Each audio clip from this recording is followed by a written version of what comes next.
Olá, meus amigos de Educação Científica e Física, feliz 2020, seja bem-vindo ao nosso canal em mais um vídeo aqui falando de ciência com você.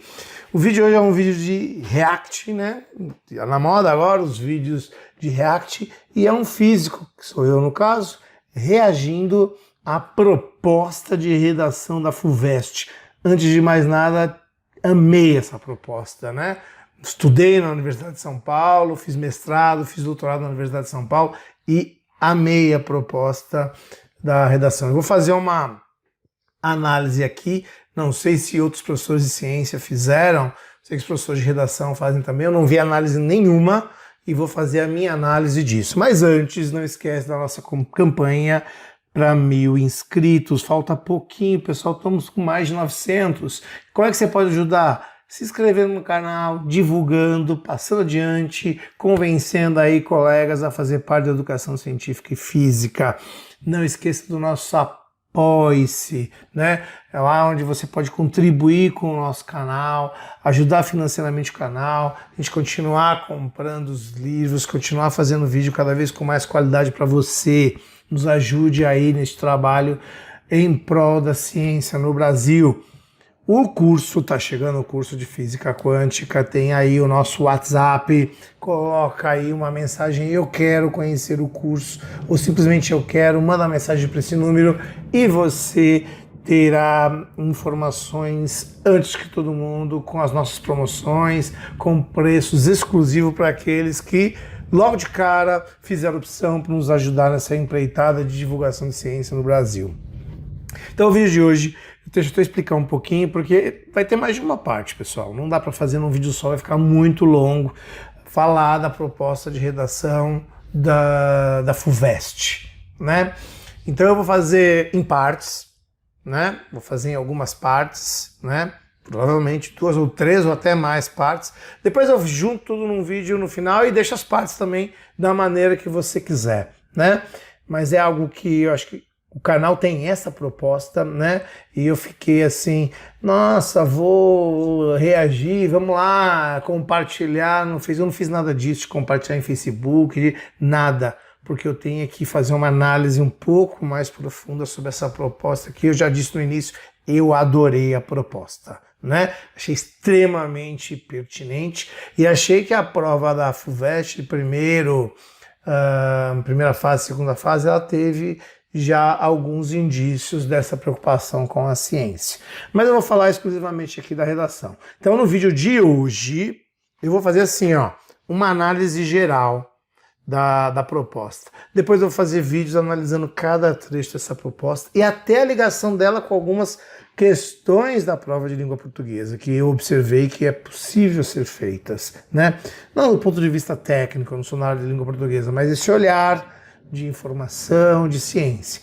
Então, ó, pessoal, vou entrar com a análise falando um pouquinho mais disso. Só queria também justificar, bom, por que essa minha empolgação, né, com o tema?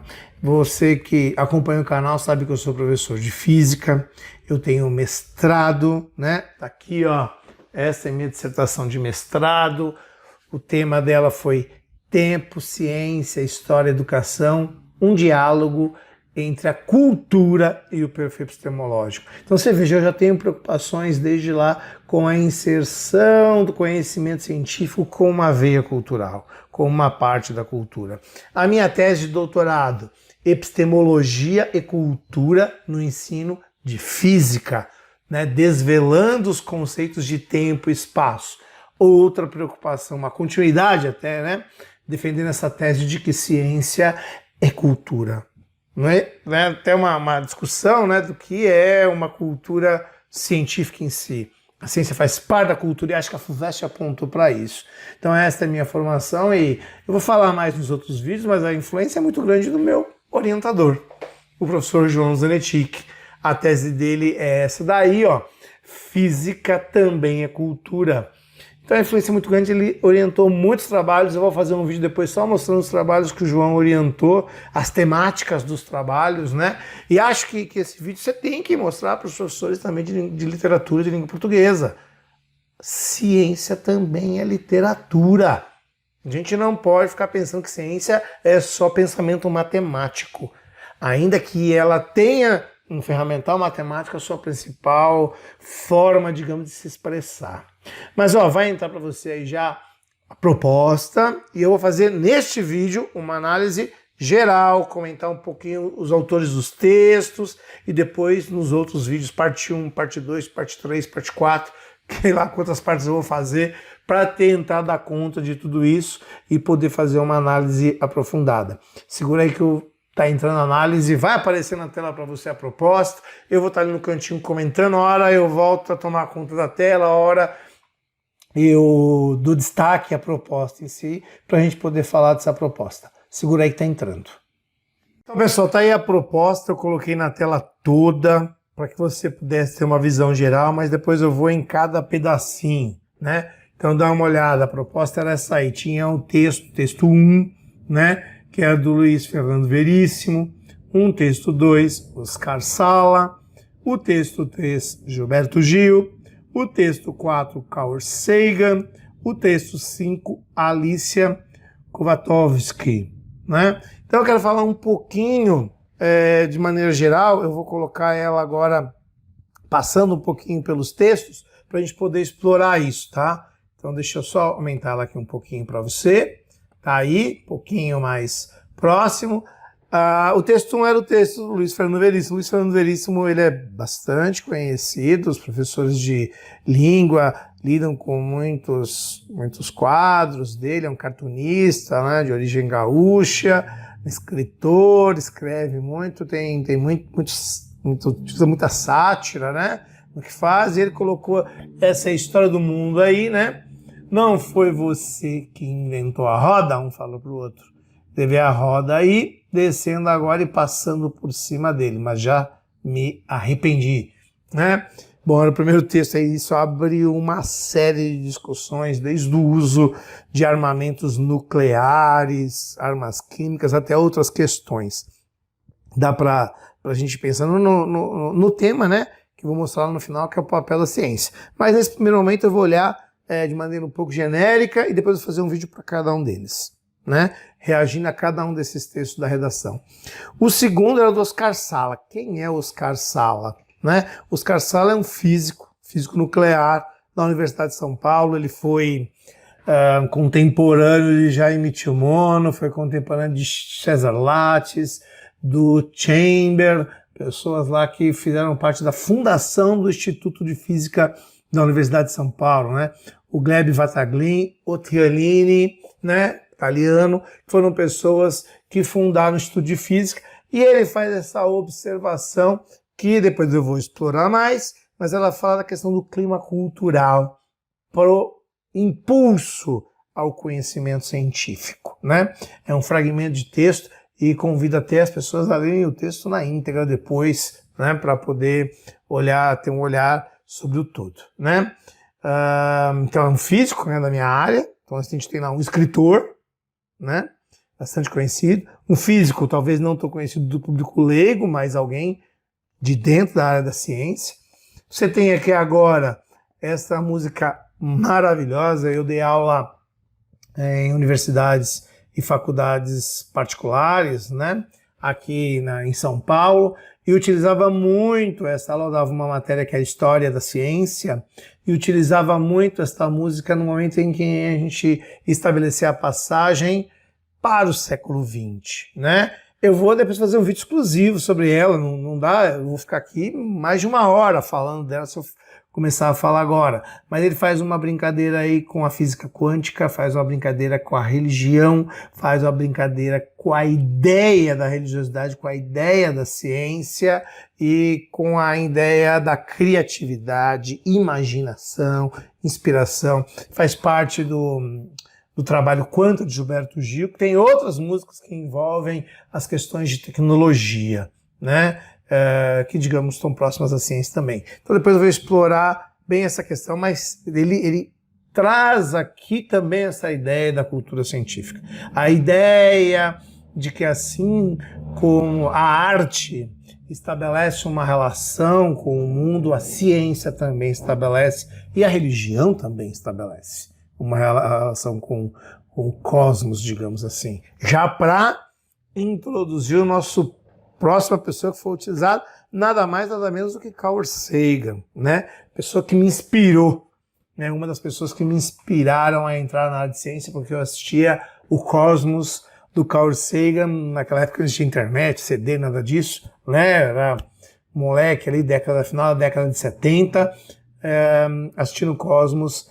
E este trecho aí, onde ele fala, né, e ele já faz uma crítica, né, fala dos elementos que foram criados pela ciência, e ele já faz uma crítica também, porque apesar disso, nem de perto ela é, digamos, a parte do conhecimento humano mais valorizada, né? Ainda que ela seja talvez a que mais interfira, e ele vai falar nisso, ó, vai falar disso neste livro aqui, né? E este texto é deste livro aqui, O Mundo Assombrado pelos Demônios, a ciência vista como uma vela no escuro, né? Depois que eu vou fazer um vídeo também analisando esse trecho, vou falar mais do Sagan, né, em relação a isso, né? Então, nosso vídeo vai ficar muito longo.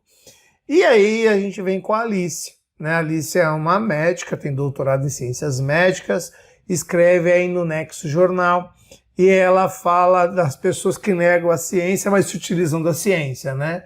Das pessoas que metem o pau nos cientistas, naqueles que pesquisam com bolsa, etc., mas na hora que estão doentes recorrem ao hospital, né? Pessoas que metem o pau na ciência, mas se utilizam da internet, se utilizam dos tablets, se utilizam de todo o desenvolvimento tecnológico que a ciência trouxe. Então o texto dela vai um pouco nessa direção, e aí a FUVEST vem com a proposta, né? Considerando as ideias apresentadas nos textos e também outras informações de julgar pertinente, redija uma dissertação em prosa, na qual você exponha o seu ponto de vista sobre o tema, o papel da ciência no mundo contemporâneo, né? E aí tem as instruções, né? Questão da norma culta, mínimo 20 linhas, no máximo 30, mas note, considerando as ideias apresentadas nos textos e também outras informações que julgar pertinente. Aí, meu caro, vem o problema. Quem é que trabalha ciência na aula de literatura? É o papel do professor de literatura? É o papel do professor de ciência? Ou é o papel de um trabalho conjunto, né? Quem talvez tenha tido contato com Carl Sagan, tem aqui, ó, por exemplo, o Glaser. Este livro é bem bacana para você ler, né? A Dança do Universo. Talvez possa ter tido aí mais ideias, né? Para poder montar um texto interessante em relação a esse tema. Mas quem trabalha isso? Porque existe uma visão de que física, por exemplo, ciência de maneira geral, é ficar fazendo conta. E o próprio Einstein vai dizer num livro dele, que é A Evolução da Física, né? Einstein era daqueles escritores que o meu orientador chamava cientistas com veia de escritor, né? Ele escrevia que antes da fórmula vem o conceito. Antes da fórmula vem o conceito. Então você pensar em conhecimento científico não implica em você dominar profundamente a matemática, né? Ainda que, obviamente, a matemática racionalmente é a maneira mais profunda da ciência se expressar, mas do ponto de vista do conhecimento cultural das pessoas, e é isso que a FUVEST quer, olhar o conhecimento cultural. Então alguns, poxa, então será que os caras que gostam de ciência foram privilegiados? Pois é. Os caras que gostam de ciência têm que ler literatura, porque o tema poderia ser qualquer outro tipo de literatura, que não fosse literatura científica. Assim como aqueles que gostam de história têm que conhecer também ciência. É a cultura integral do indivíduo, como diz lá o português Bento de Jesus Caraça, né? A cultura integral do indivíduo, que é fundamental como papel da escola, né? Então eu poderia, e vou fazer isso em outros vídeos, poder aprofundar um pouco mais essas questões. Mas eu queria te mostrar que o cara vai estar bem preparado aqui, o cara que lê. Eu imagino a pessoa que está corrigindo essas provas, o que ela deve estar lendo de terraplanismo, o que ela deve estar lendo de antivacina, que está na proposta, né, de você fazer a crítica a esses movimentos negacionistas, né? Agora, o que ela deve estar lendo de informações incorretas, de frases colocadas na boca de Einstein, que Einstein nunca disse, né? Cientistas colocados em momentos históricos não pertinentes, porque a pessoa não tem uma cultura científica. E aí vem o papel da história da ciência, da história e filosofia da ciência, que tem um papel fundamental aqui, né? Aí uma outra relação, né? Então, o professor de ciência com o professor de literatura, com o professor de filosofia, nesta formação cultural mais ampla, né? Eu vou explorar nas outras partes desse react que a gente está fazendo, elementos, vou dar algumas sugestões, mas na minha opinião, quem era o cara que deveria ter, ao longo do trabalho da vida de formação dos alunos, ter despertado isso? De ler sobre ciência, é o professor de ciência. De química, de física, de biologia, de ciência de maneira geral, quando está nas fases do fundamental, é ele. É ele. A escola tem que ter um projeto pedagógico apontando nessa direção, né? Mas o professor que mostra isso, o professor que lê, né? Como diz o Ezequiel Teodoro, né? Todo professor, antes de mais nada, é professor de leitura. Né? Ezequiel Teodoro vai falar isso nos seus livros sobre a arte de ler, sobre a leitura em si, e ele fala muito dessa questão. Então essa série que eu vou fazer são muitos vídeos, pessoal, eu vou explorar essa questão. Então essa foi a parte 1, um primeiro olhar, um olhar geral no vídeo. Na parte 2, aí eu vou começar a entrar nos textos, ler os textos com vocês e esmiuçar esses textos. Tá aqui um físico, tá aqui alguém de ciência reagindo a proposta da FUVEST. É isso, pessoal. Senão o vídeo vai ficar muito longo. Segura, parte 2 vem aí. Depois a gente junta tudo, coloca na sala lá, coloca na TV lá para todo mundo assistir, né? E a gente poder falar um pouco de ciência enquanto cultura humana. É isso, pessoal. Um grande abraço, segura aí. Perguntas, comentários, observações dessa parte 1. Fica aí. Segura que vem a parte 2. Olá, meus amigos de Educação Científica e Física, bem-vindo a mais um vídeo, e é o vídeo parte 2. Eu separei aqui, ó, deste livro do Marcelo Gleiser, para você ter um pouco a ideia assim da pegada que a gente tem aqui na Educação Científica e Física, do que a gente gosta de fazer, como a gente gosta de pensar a ciência. Logo no começo deste livro, ele fala assim. Eu vou ler um trechinho para você, pequeno, tá? Só para você ter uma ideia. Ele fala assim, ó. Gosto de comparar o cientista que escreve sobre ciência para o público em geral com um tradutor, tentando encontrar os modos para descrever certas imagens e ideias em uma nova língua, que talvez não seja tão adequada quanto a língua original, no caso, a matemática. Inevitavelmente, algo será sempre perdido na tradução. Certas ideias e imagens terão seus significados obscurecidos, ao serem expressas dentro de outra estrutura linguística. Como solução, frequentemente apelarei para a sua imaginação, invocando imagens da vida diária que irão ajudar na elucidação de certos aspectos mais técnicos. Assim como em música não é necessário saber ler uma partitura para poder apreciar a beleza de uma sinfonia, em física tampouco se precisa saber resolver uma equação para apreciar a beleza de uma teoria. Minha esperança é que a tradução seja boa o suficiente para que você possa apreciar as maravilhas do universo. Essa é a nossa crença aqui. E é isso que a FUVEST esperava. Que você que passou pelo ensino médio tivesse esse olhar de ciência também. Pô, eu sou de humanas, tenho dificuldade com equações e tal. Mas você daria conta de fazer uma boa redação se você tivesse essa perspectiva na sua escola. Ok, pessoal? Esta é um pouco a tônica que a gente leva nos nossos cursos de História e Filosofia da Ciência, Física Conceitual, vai um pouco por aí que apareceram aí no ano de 2020. Então, ó, para você aí na tela, texto 1, História do Mundo, né? Luiz Fernando Veríssimo, As Cobras, Antologia Definitiva, né? Tem os personagens que são personagens bem conhecidos, né? Do Luiz Fernando, e aí tá a História do Mundo 11, né? Aí ele fala assim, não foi você que inventou a roda? E veja que eles estão num plano inclinado, né? Estão num plano inclinado. Aí ele responde lá, né? Os personagens. Foi, mas você já vê que tem uma roda descendo. Mas já me arrependi. Minha roda passa por cima dele, né? E aí, bom, você pode... Isso aqui isoladamente daria margem para a gente pensar em muita coisa. Mas pensando do ponto de vista da ciência, a gente pode trazer alguns aspectos aqui, né? Então a gente pode pensar assim, bom, a ciência, ela acaba sendo a criação que se voltou contra o criador. Um pouco na perspectiva do Frankenstein, né? A criação que se tornou contra o criador, porque o homem cria a ciência como uma maneira de entender como as coisas funcionam, como o mundo funciona, e esta criação acaba de alguma maneira sendo usada ou se tornando, digamos assim, uma ferramenta contra ele. Alguns exemplos, né?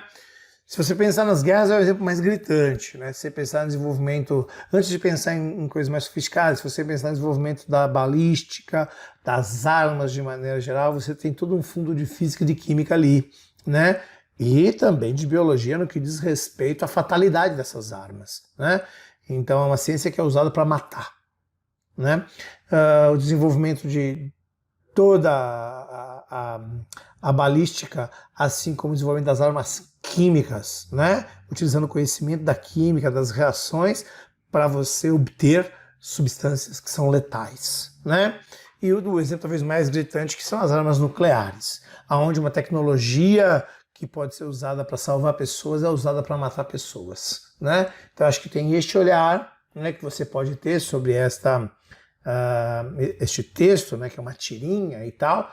Também você pode ter alguma coisa um pouco mais sutil, um pouco mais filosófica, no sentido da nossa dependência da tecnologia como a aplicação da ciência. Então, na medida em que o desenvolvimento tecnológico vai gerar na nossa sociedade um mar de pessoas desempregadas, né? Porque os robôs, a inteligência artificial vai tomando conta e a gente vai tendo cada vez mais trabalhos mais sofisticados. Então, o que será feito dessas pessoas que não vai ser possível essas pessoas se recolocarem, né? Então, a gente teve esse momento na história, quando se saiu do campo para a cidade, né? Então, a pessoa era lá uma agricultora, ela passou a apertar parafuso. Mas é diferente hoje de um motorista virar um designer ou virar um projetista. Esse salto não vai ser possível. Você pode ter um grande número de pessoas que são refém do desenvolvimento científico, do desenvolvimento tecnológico. Então a Tirinha talvez aponte um pouquinho para essa direção, e é algo que você poderia, de alguma maneira, explorar no seu texto, e ela traz essa reflexão.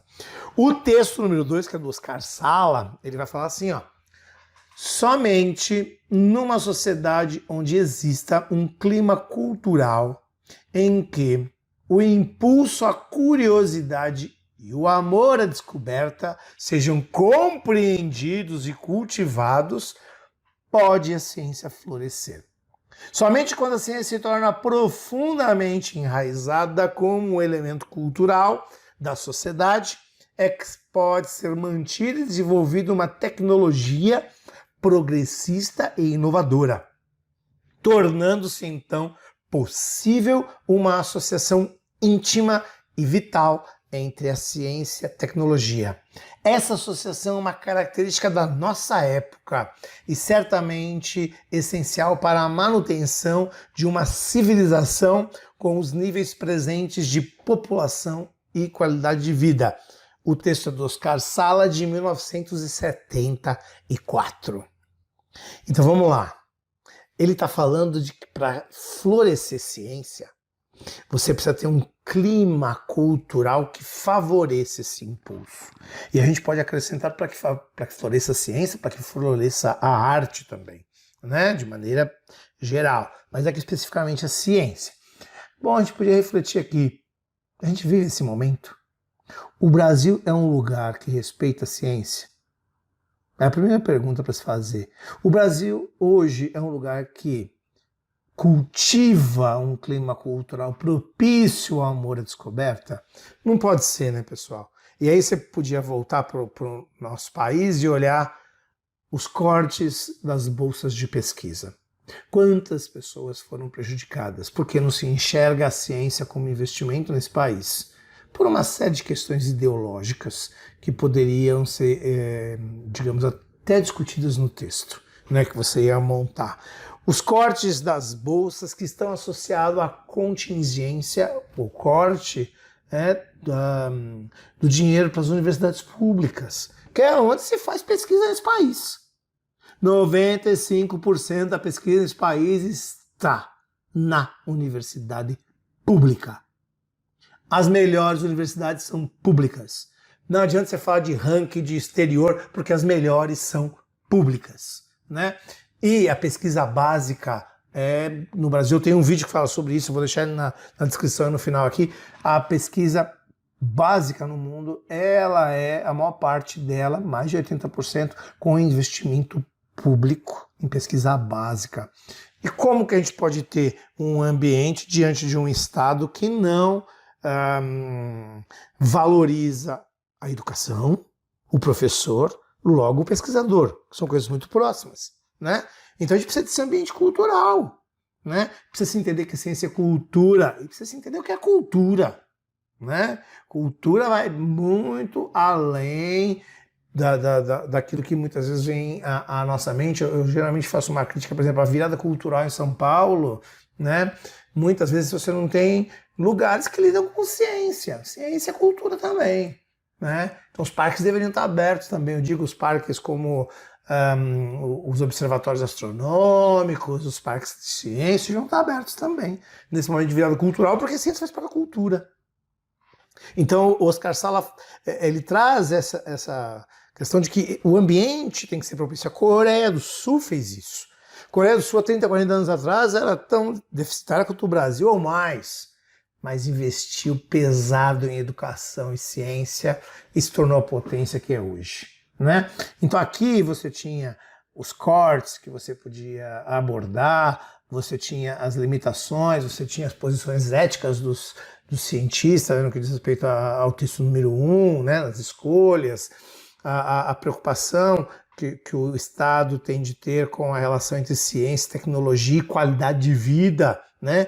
Veja que no final do texto lá o Oscar Sala vai falar, né? Ele fala assim: essa associação é uma característica da nossa época, é certamente essencial para a manutenção de uma civilização com níveis presentes de população e qualidade de vida, né? Então sempre colocando a questão do indivíduo no primeiro plano. Então a ciência como maneira de entender o universo, mas buscando favorecer a qualidade de vida acima de tudo, e para que ela floresça enquanto uma ferramenta que salva vidas na questão das doenças, que possibilita infraestrutura na questão de locomoção, na questão de saneamento básico e tal. Você precisa de conhecimento científico para isso, você precisa de um Estado que invista, né? E o Brasil foi o retrato ao contrário disso, né? Cortou dinheiro de educação, cortou bolsas e ainda provocou pessoas ligadas de alguma maneira, né, uma corrente de mentiras em relação à ciência, trazendo um ambiente muito assim pseudocientífico e sem um clima cultural, como diz o Oscar Sala aqui, propício para o desenvolvimento científico. Então aí cabia um papel, cabia uma reflexão daquele que está escrevendo a redação sobre o papel da ciência nesse sentido e o papel que o governo tem nesse sentido também, né? Então acho que esses dois textos eles estão muito próximos nesse sentido, né? Quando eles refletem essas questões. Claro que eles têm relações com os outros textos também, mas eu disse que eu não queria deixar os vídeos muito longos, né? Então hoje eu faço análise desses dois.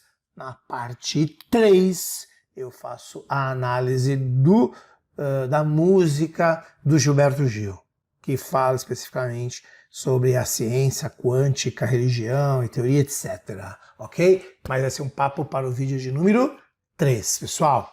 Fica com a gente, não esquece do Apoie-se, não esquece dos nossos cursos, não esquece de divulgar o canal, é um físico, alguém da área de ciência reagindo à proposta da FUVEST. Pessoal, um grande abraço, fica aí, vou deixar na sequência aí vídeos que nós já fizemos que tem a ver com esse tema. Segura que vem a parte 3 aí. Um grande abraço, até mais. Olá, meus amigos de Educação Científica e Física, parte 3. Agora, né? E no texto 3 é lá a música maravilhosa de Gilberto Gil, né? Já disse no primeiro vídeo, volto a repetir, gostava muito quando eu estudava História da Ciência numa universidade aqui no curso de Biologia, depois no curso também de Pedagogia, né, de Metodologia do Ensino de Ciências para o curso de Pedagogia, e eu utilizava essa música para a gente refletir um pouquinho sobre a ciência contemporânea, né? A ciência do século XX, né? De se dizer que os livros são muito levianos no que diz respeito à ciência do século XX, né? Então, olha só, vamos ler, vamos ler a letra, como fizemos nos outros vídeos, né? E vamos fazer alguns comentários. Aí ele diz assim: quanta, do latim plural de quantum. Bom, evidente que está falando da física quântica. E o que é a física quântica? Física do mundo subatômico. Ok? O que tem a ver quanta com isso? No mundo subatômico, a energia ela é pensada na forma de pequenos pacotes de energia. E isso advém do trabalho de Max Planck, tem vídeo aqui no canal. Se você estivesse fazendo o nosso curso de física quântica, você saberia disso, né? Quanta, né? Significado é pacote, tanto no artigo de Max Planck de 1900, dezembro de 1900, quanto no artigo do Einstein sobre o efeito fotoelétrico, você tem lá a utilização da ideia de quanta, né? A ideia de quanta. O nome aparece bem depois, o nome quanta aparece depois, mas a ideia de que é uma partícula de energia, né? É a menor parte de energia neste mundo. Quando quase não há quantidade que se medir, né? Então aqui a questão da medição, imagina medir o mundo subatômico. Você tem uma dificuldade na medição, né? E um filósofo que a gente gosta muito, que é o Gaston Bachelard, ele vai dizer o quê? Que no momento que você vai medir alguma coisa neste mundo, você vai ter que usar luz, vai ter que usar algum instrumento, e esse instrumento ele vai interferir na medida. Então a dificuldade de medir, né, tá por conta dos limites do instrumento de medida, né? Bom, as pessoas levam para o outro lado a física quântica, mas é disso que se trata. Quantidade que se medir, quase não há, né? Quantidade que se medir, qualidade de se expressar. E a expressão é muito mais do ponto de vista da interpretação dos efeitos, né? Se interpreta os efeitos, né? Fragmento infinitésimo, quase que é apenas mental. Mental porque ninguém vê, mas é um modelinho que explica os efeitos. Ninguém vê. O elétron, mas a bomba de Hiroshima e Nagasaki explodiu e todo mundo viu. Então significa que o modelo que explicou e que deu origem àquele tipo de conhecimento estava correto. Assim como é o modelo que utiliza na radioterapia, né? Quanto granulado do mel, isso é lindíssimo, pessoal, porque ele está falando aqui da questão da dualidade onda-partícula. Quanto granulado no mel. Então a ideia de que a luz, a gente não sabe exatamente se a luz ela é um feixe de pequenas partículazinhas ou ela é uma ondinha eletromagnética como o som, né? Claro que de natureza diferente, né? Então o mel te dá essa ideia de ondular, mas ele fala granulado. Por quê? Porque as duas coisas é dualidade. Ondulado no mel, granulado, que era característica do sal. Você vê o sal que ele é formado de pequenas partículas, mas ele diz ondulado, porque a luz tem esta dupla característica. E procura aqui no canal nossa playlist de física quântica. Você tem toda a história. E se quiser se aprofundar, tem nosso curso. E aí você vai entender melhor ainda, né? Toda essa história da física quântica.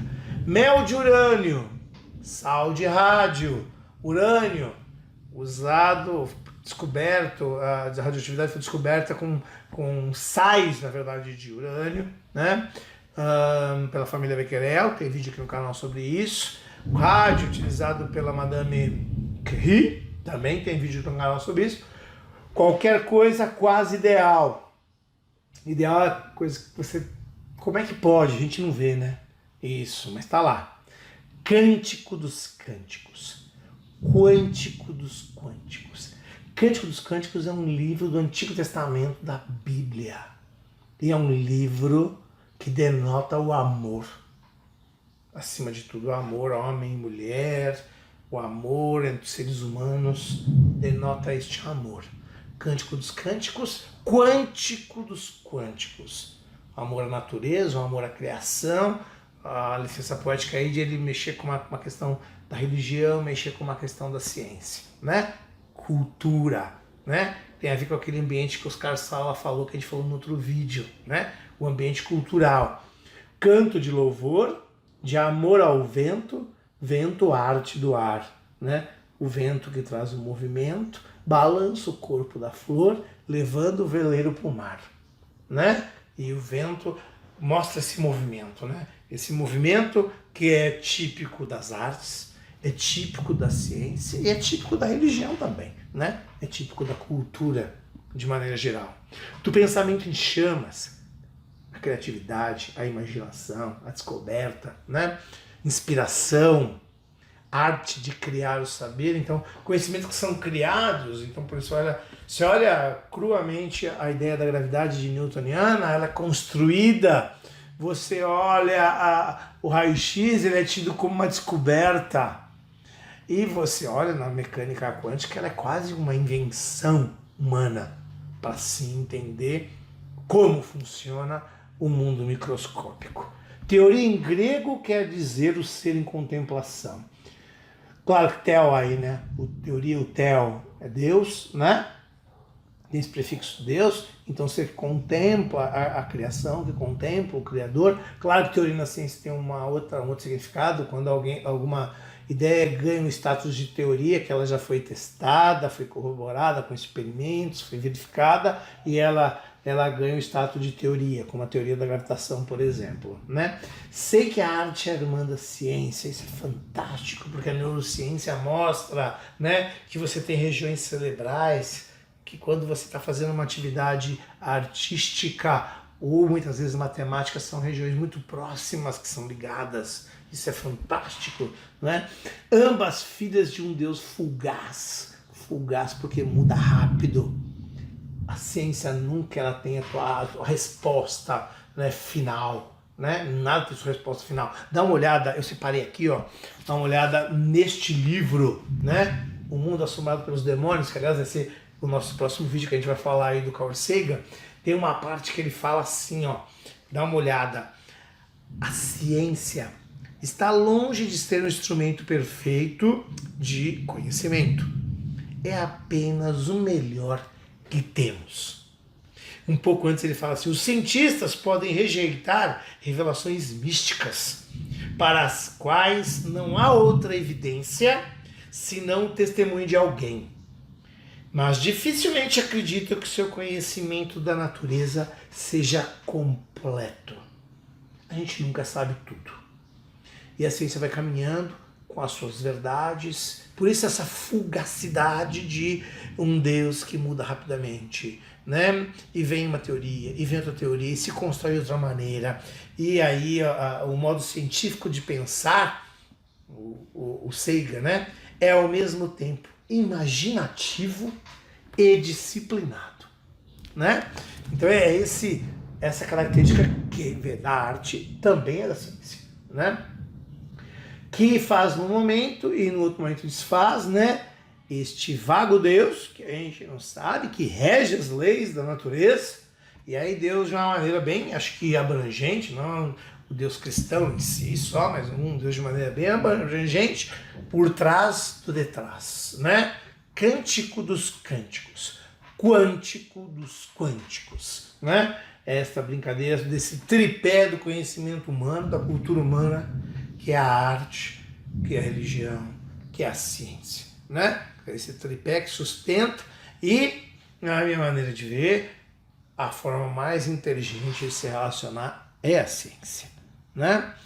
Você não é religioso? Pô, sou religioso também, né? Tenho minha religião também, mas entendo que essa religiosidade de alguma maneira está presente aqui nessa ciência, né? Então esta é a ideia, né? Eu acho que do texto belíssimo de Gilberto Gil, que eu gosto muito, uma música, né? Foi um texto, mas é uma música que eu gosto muito, brinca com uma série de questões e ajuda a gente a refletir muito. E se você quiser se aprofundar sobre física quântica, tem nosso curso, né? Tem vídeos aqui no canal gratuitos para você e tem, se você quer, digamos, crescer nesse aspecto, entender isso, entender o mundo, tá aqui instrumentos, ó, para você entender este mundo. O canal Educação Científica e Física faz esse papel e o nosso curso de Física Quântica pode te ajudar a você não ser uma pessoa do ponto de vista científico analfabeta, né? A gente pode te ajudar muito nesse sentido. Você não vai ter um curso do nível matemático de uma universidade, ainda que a gente possa fazer isso, porque nós estudamos isso, né?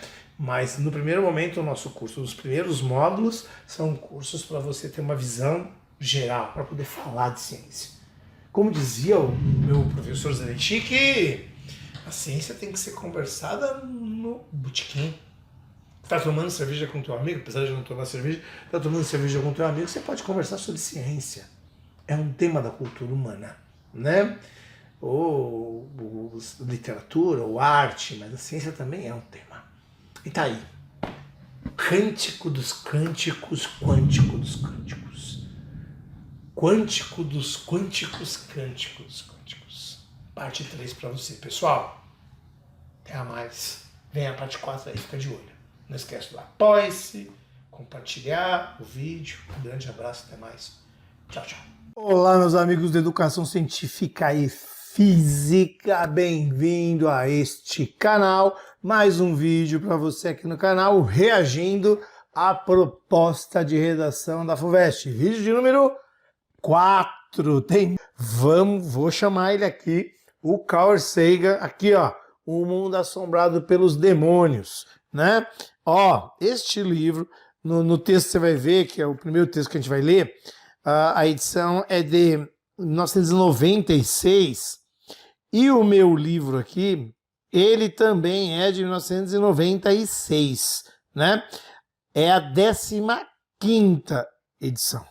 Reimpressão deste livro, né?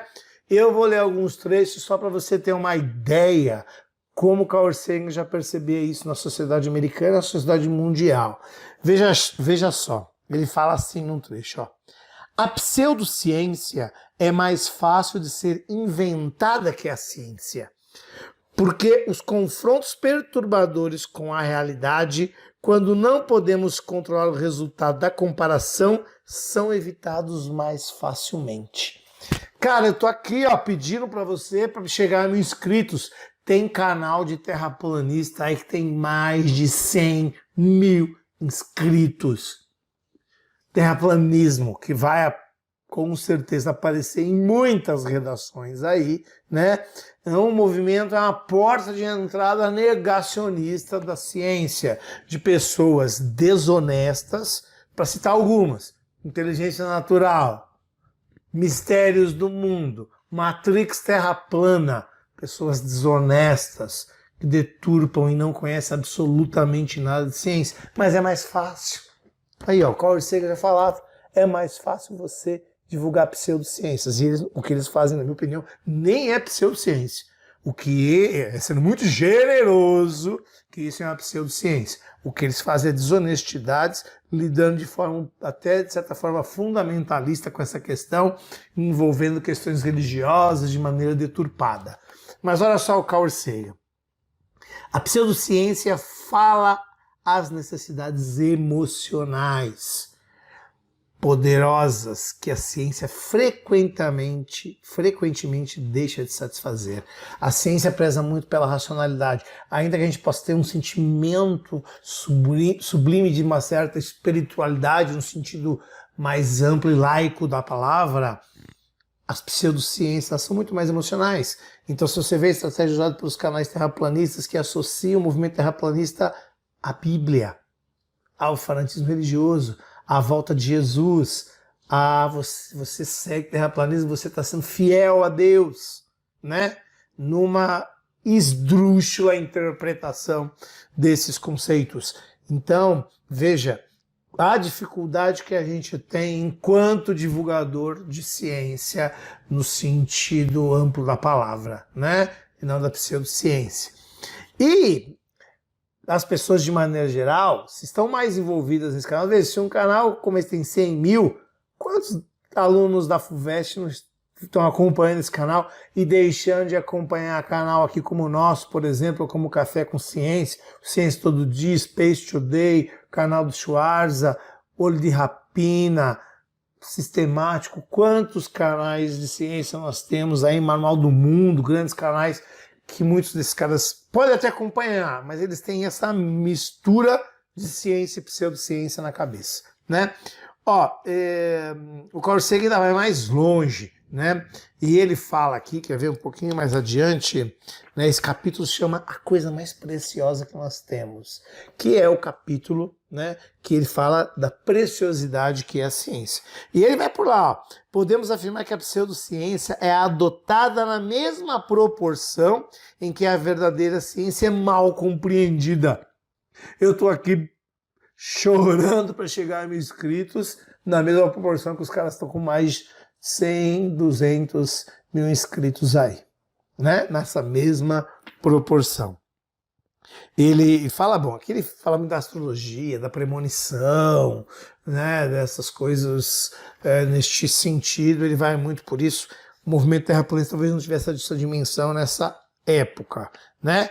Mas um pouquinho mais adiante, ele volta a falar dessas questões de ciência, e o último trecho aqui, ele fala assim, ó: mas assim como muitos cientistas parecem relutantes em debater ou até em discutir publicamente a pseudociência, muitos adeptos das religiões dominantes recusam-se a enfrentar os conservadores e fundamentalistas extremados.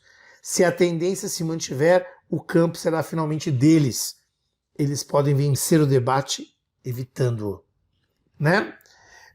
Ele vai falar que a gente tem que combater isso. Assim como aquela religiosidade, digamos assim, mais racional, né, deve combater esses fundamentalistas e muitas vezes desonestos, a gente, enquanto pessoa de ciência, tem que combater isso. Por isso, ajude aqui o canal a atingir o maior número de pessoas possível, né? Vamos para o texto agora da FUVEST, que é do Carl Sagan, o primeiro deles. Já deve estar entrando para você aí na tela, né? Tá aí o texto, né? O texto do Carl Sagan. Ele diz assim, ó, deixa eu levantar aqui para você um pouquinho, né? Tá assim, ó: nós criamos uma civilização global em que os elementos mais cruciais, o transporte, as comunicações e todas as outras indústrias, a agricultura, a medicina, a educação, o entretenimento, a proteção ao meio ambiente e até a importante instituição democrática do voto, dependem fundamentalmente da ciência da religião. Também criamos uma ordem em que quase ninguém compreende ciência e tecnologia. É um paradoxo, né? É uma receita para o desastre. Podemos escapar ilesos por algum tempo, porém mais cedo ou mais tarde, essa mistura inflamável de ignorância e poder vai explodir na nossa cara. Explodiu. Explodiram os casos de sarampo em São Paulo. O movimento antivacina, onde o terraplanismo, a imbecilidade, abriu portas dentro de um negacionismo. Nós temos gente no governo que é terraplanista. Isso é a coisa mais imbecil que podem existir na face da Terra. Então, quer dizer, o cara que visse este texto, ele podia lembrar dessas questões, né?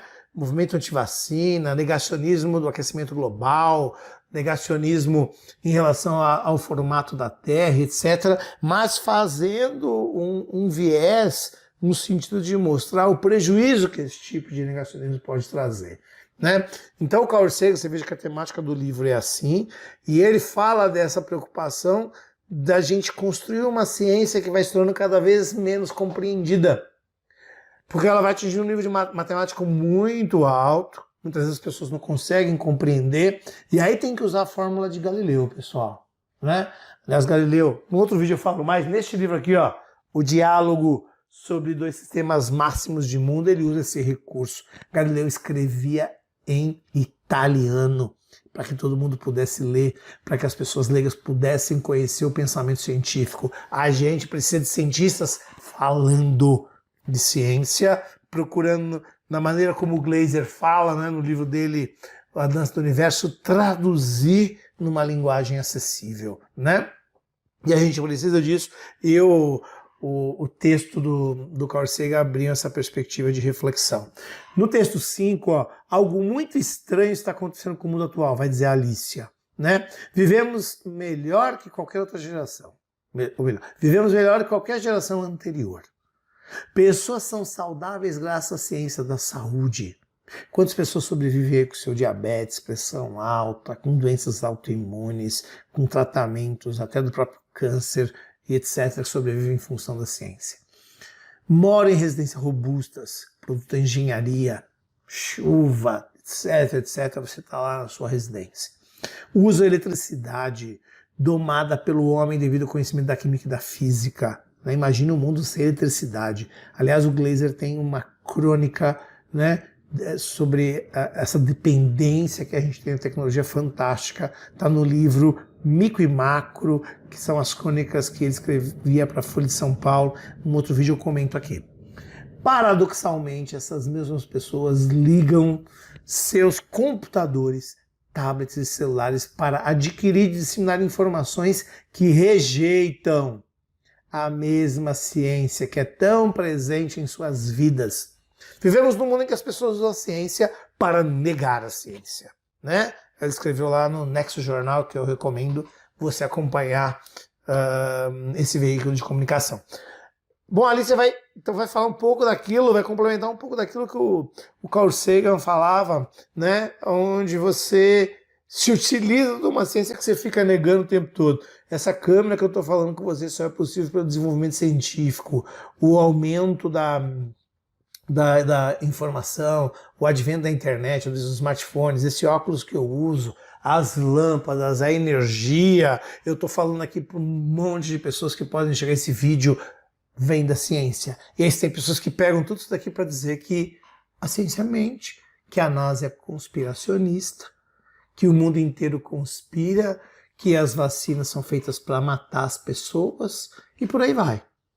Né? Então as pessoas usam instrumentos criados pela ciência, então a pessoa podia abordar um pouco essas questões, né? O texto abria, então os 4 textos eles vão se complementando nesse sentido. E agora, para você poder inserir mais informações, tem que ter leitura. Desse texto, por exemplo, que eu tô dizendo. O Carl Sagan, ele vai, ó, o capítulo número 1 é a coisa mais preciosa. O capítulo 2 deste livro aqui, ó, ele vai falar, deixa eu colocar só no capítulo 2 aqui, né? Esse aqui ainda é o capítulo 1. Deixa eu colocar só aqui bem assim, a ciência e a esperança. Tá aqui, ó. E ele fala algo que eu me identifico muito. Ele fala assim, ó, quando alguém está apaixonado, quer contar a todo mundo.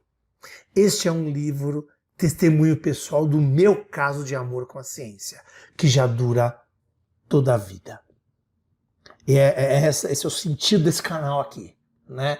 É esse amor que eu desenvolvi pela ciência, em função do próprio Carl Sagan, né? Dos filmes do Carl Sagan, e de muitas pessoas que passaram pela minha vida, de poder trazer para você essa reflexão e dizer para você, leia ciência.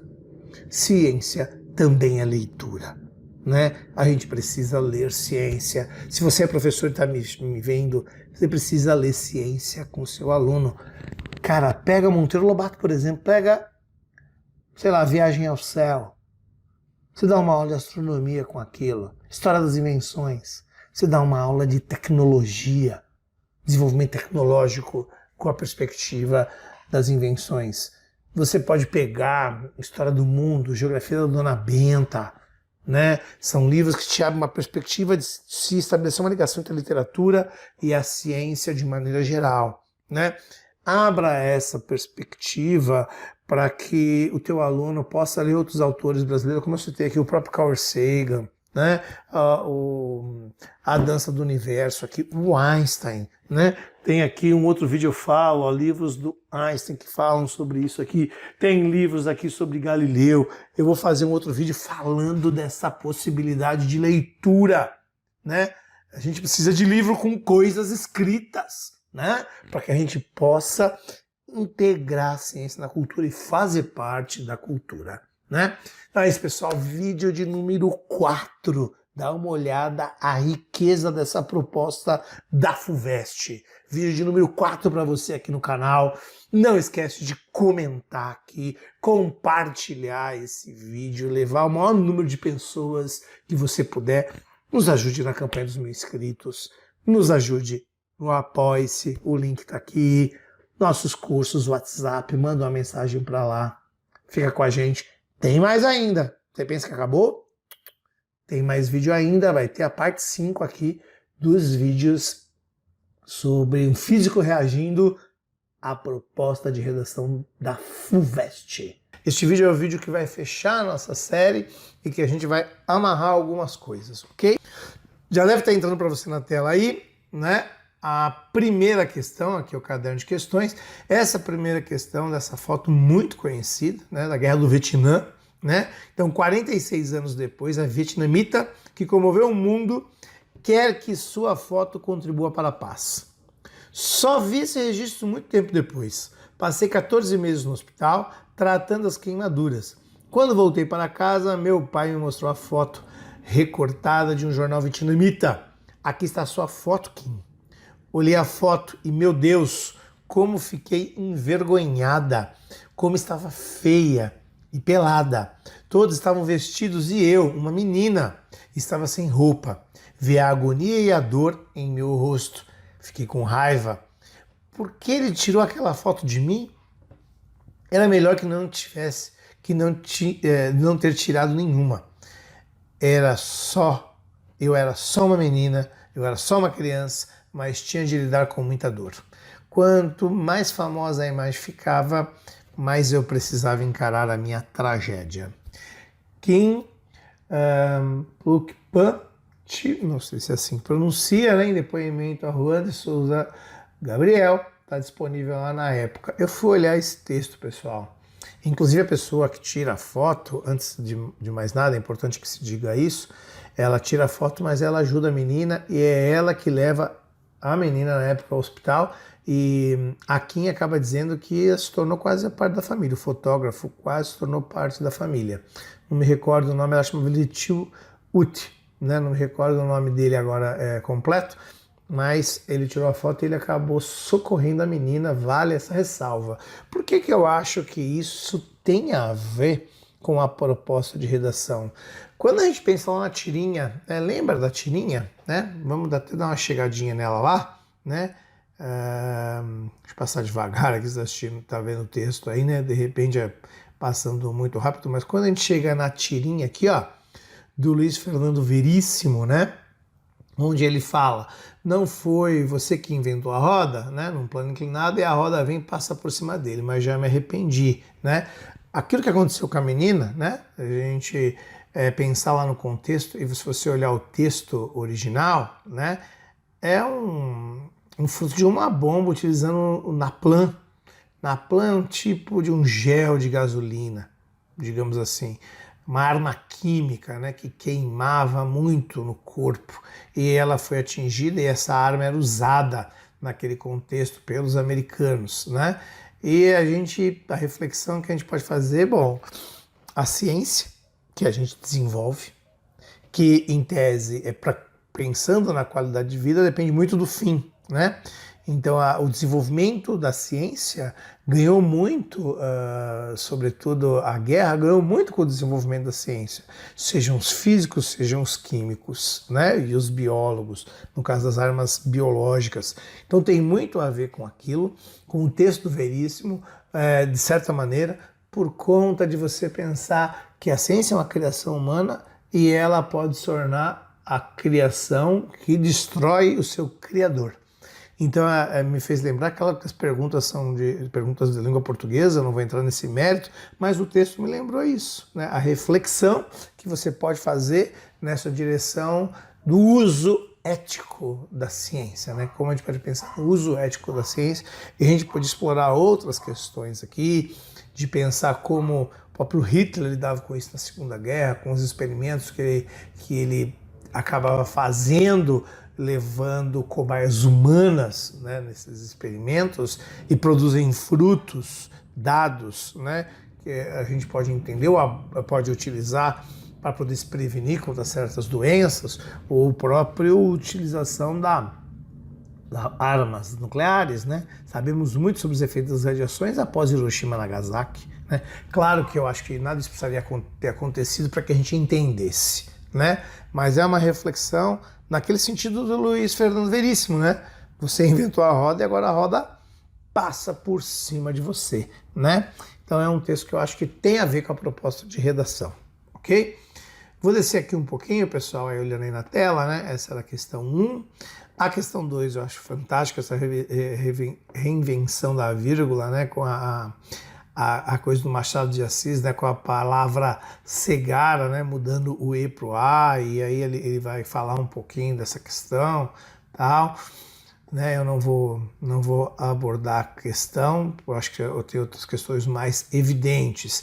Essa questão de número 3, tá aí, né, tem utilizado o conceito de precariado, num sentido bastante preciso, que se distingue, por exemplo, do significado dado por Gil Stanley e Rui Braga. Para mim, precariado é a camada média do proletariado urbano, constituída por jovens adultos altamente escolarizados, com inserção precária nas relações de trabalho e vida social. Bom, aqui pode ser uma viagem minha, o texto continua aí, mas aqui pode ser uma viagem minha, mas jovens altamente escolarizados, eu posso fazer uma leitura dos nossos cientistas, né? Eu posso fazer uma leitura, claro que não somente eles, mas eles também. E qual tipo de remuneração professores, pesquisadores ou cientistas têm aqui no Brasil, né? Se a gente pensar no nosso contexto, obviamente. E muitas vezes pessoas altamente qualificadas que não conseguem trabalho por conta da área de origem. Até 1 ano e pouco atrás, físico não era profissão no Brasil. Então você tinha físicos muitas vezes fazendo outras funções e ganhando muito dinheiro, mas muitas vezes em funções muito menores, que exigiam muito menos, né? E trazem um pouco a reflexão de que papel a gente dá. Físico nos Estados Unidos é uma celebridade, químico, biólogo. No Brasil já não é bem por aí, né? Então eu quando li essa questão, estabeleci um pouco essa relação com os cortes nas pesquisas, com a falácia. Claro que a questão não é nessa direção, pessoal, que fique claro isso. Eu que li este pedaço e pensei na proposta, né? Acho que dá para estabelecer alguma relação nesse sentido, e que me perdoem os professores de língua portuguesa se eu estou forçando um pouquinho a barra, talvez esteja influenciado pela redação, mas é uma leitura possível deste contexto. Não estou aqui discutindo o conceito de precariado e tal, que é o que aparece aqui no texto. Tem uma questão social que a literatura traz também, não é isso, ok? Seguindo, né? No questão número 4, e essa questão é bem emblemática. Veja só, ó, o vídeo "Por que mentiras óbvias geram ótima propaganda?" destaca 4 aspectos principais da propaganda russa. 1. Alto volume de conteúdo. 2. Produção rápida, contínua e repetitiva. 3. Sem comprometimento com a realidade. 4, sem consciência entre o que se diz e o discurso e o outro. Cara, se eu tirar isso daqui, eu conheço um monte de canal terraplanista que usa isso. Canal antivacina. Tem lá Inteligência Natural, Matrix Terra Plana, Mistério dos Mundos. Canais que tem, eu já citei eles num outro vídeo, né? Canais que tem 1000 visualizações, né? Garimpam, ficam garimpando lá um monte de reportagem, alterando o discurso, não tem nenhum comprometimento com a honestidade, uma grande produção, porque escrevem qualquer coisa, colocam qualquer coisa e são monetizados pelo YouTube. Monetizados pelo YouTube. Claro que o YouTube tem um mecanismo, digamos, automático para analisar os vídeos, tal, etc. Eu entendo isso. Mas esses canais são monetizados. E isso tem muito a ver com a fala da Alicia. Com a fala da Alicia, daqueles que usam a ciência para negar a ciência. Tem muito a ver com as falas da pseudociência do Sagan, né? Aqui, ó, quando Sagan fala no mundo assombrado pelos demônios, dá uma olhada aqui, eu acho que no outro vídeo eu já falei, né, da pseudociência, né? Mas tem um trecho que eu vou ler de novo, porque ele é muito significativo, né? Ó, a pseudociência é mais fácil de ser inventada que a ciência, porque os confrontos perturbadores com a realidade, quando não podemos controlar o resultado da comparação, são evitados mais facilmente, né? Você não tem nenhum compromisso, é rápido, é contínuo, é repetitivo. Ciência não. Ciência tem compromisso com a verdade, né? Então esse texto me lembrou mais demais, né? Essa tática das mentiras que são a estratégia usada para tentar destruir a reputação científica no Brasil, para tentar destruir a universidade também e o pensamento intelectual, né? Essa questão me lembrou muito, mas muito isso, né? A questão segue depois, fala lá da maneira como você deve combater isso. E ela vai falar assim, ó: para tentar inibir efeitos da tática, apenas rebater as mentiras disseminadas não é uma ação eficaz. Já mostra outra narrativa, tal como contar como funciona a criação das mentiras dos propagandistas. Sim, seria um método mais efetivo. De maneira simplificada, é o que o linguista norte-americano George Lakoff chama de verdade sanduíche. Primeiro exponha o que é verdade, depois aponte qual é a mentira e depois como ela é diferente do fato verdadeiro. Depois repita a verdade e conte quais são as consequências dessa contradição. A ideia é tentar desmentir discursos falsos sem repeti-los.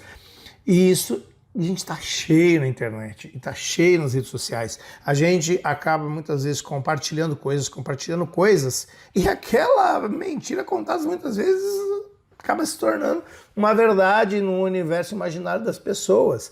Então o mecanismo de destruição é importante, né? O mecanismo de como você vai mostrar o que é verdade e repetir a verdade e não a mentira. Porque, por exemplo, esses canais no YouTube que são canais pseudocientíficos, eles crescem por conta disso. A gente vai lá, quando você vai num canal desse, abre porque você acha engraçado, você está monetizando esse canal. Você vai lá e faz um comentário: você é safado, você é sem vergonha, você é um desonesto. No YouTube é comentário. Isso monetiza o canal, né? Quando você vem para mim, por exemplo, e acha meu vídeo legal, e você me manda, se você me conhece, você me manda uma mensagem ou escreve no Facebook, no YouTube não tem efeito nenhum, né? As pessoas não têm a dimensão de que se elas gostaram do vídeo, elas comentar que gostaram é importante para o canal crescer. É um elemento que o programinha, o algoritmo do YouTube vai ler e fala: opa, estão gostando desse canal, vamos oferecer para mais pessoas, né? Porque tem um comentário lá nesse canal. Então é importante ter isso em mente, que a gente não pode muitas vezes, na tentativa de destruir uma pseudociência, a gente acaba fortalecendo. E acho que essa questão vai um pouco nessa direção. Claro que as perguntas aqui eu não vou entrar no mérito, mas eu acho que o texto me lembrou muito isso, pessoal. Seguindo aqui, ó, uma outra questão que eu queria comentar. Uma questão super interessante é a história da paranoia. Achei fantástico, né? Mexer com a palavra, né? paranoia, que é uma questão psiquiátrica, e paranoia, e o noia que nós usamos muitas vezes no senso comum, né, como aquela pessoa que delira, não tem noção do que está fazendo. Achei interessante essa questão aqui, né? E a questão de número 6, pessoal, queria comentar também, ó, que eu acho que tem a ver com a redação, ó. Adaptados a esse idioma que se transforma conforme a plataforma, os memes e os textões dominaram a rotina dessa década como modo de a gente rir, repercutir notícias, dividir descontentamentos, colocar o dedo em feridas, relatar injustiças e até de informar. Entraram logo no vocabulário para além da internet, viraram meme e dar textão. Ele está discutindo essa questão do meme, do textão e tal, mas eu acho que aqui vai muito, tem muita ligação com aquela outra questão que nós comentamos agora, das estratégias para você contar uma mentira e ela acabar se tornando verdade, né? Os memes com uma maneira de linguagem, né? E muitas vezes por trás do meme vem o texto explicativo, né? Então eu acho que no combate à pseudociência e digamos assim, como estratégia de fortalecimento da ciência, isso tem relação com toda a questão da divulgação científica, né? Que a gente discute lá na redação traz, né? Da dificuldade de você, muitas vezes, falar de uma informação séria. E o meme dá esse ar de humor, né? Que a ciência também tem que usar. Ela tem que ter isso como estratégia. Então me lembrou muito isso, né? E aí vai um pouco mais adiante, né? Vitor Chagas, professor e pesquisador da Universidade Federal Fluminense, os vê como manifestações culturais de grande relevância.